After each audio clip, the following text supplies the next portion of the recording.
In what we're going to see here in just a second, I have a verse.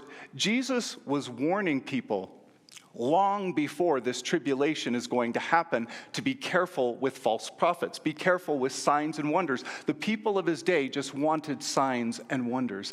They wanted to have proof that God was real. But there's an element of faith that we need to trust God, and that's what he's looking for from us.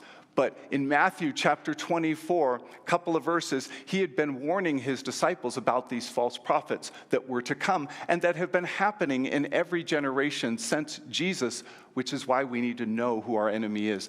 Look what it says. If anyone tells you then, Jesus speaking, see, here is the Messiah, or over here, do not believe it. For false messiahs and false prophets will arise and perform great signs and wonders to lead astray, if possible, even the elect. So I think the question for us this morning is, can we recognize a counterfeit?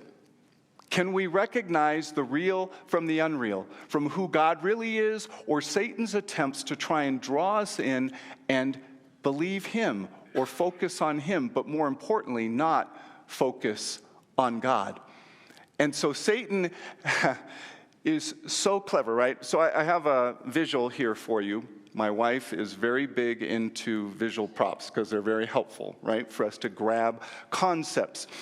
And water in both of these vases, can you tell the difference? They both have water in them. They both look exactly the same. And for anyone who studies counterfeit processes, especially with money, what do the experts tell you to do if you want to be able to recognize the counterfeit? Tell you to study the original, right? So you know exactly what that looks like. So these look exactly the same. Now, if I took some bleach and I poured it in here, does it look any different? Looks pretty much exactly the same, doesn't it? So how would you know if you were going to take a swig from this whether there was anything that could hurt me? For those of you online, someone in the room said, don't do it. Okay. But this visual, that bleach, representative of toxins, representative of what Satan does in our life. I want you to think about the struggles that we have as human beings.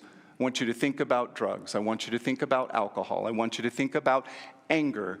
I want you to think about excessive food. I want you to think about unforgiveness. Think about greed and envy. Think about all of those attitudes, behaviors in our life that on the surface and initially not such a big deal.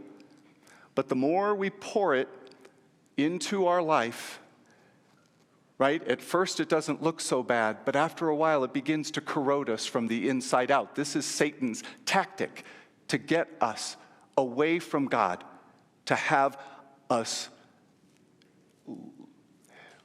Think about it this way. What happens when you deal with some of the things that I've described enough, when you've dealt with the drugs and the alcohol and the gambling and the pornography and the anger and all of that stuff is rampant in your life? What happens? We start saying stuff to ourselves like, you know what? God probably doesn't love me anymore. I'm not good enough. I've made too many mistakes. Now I'm just damaged goods. I'm stupid, I'm dumb, I can't believe I gave in to that. I'm going to try harder next time. Have you heard yourself saying any of these things?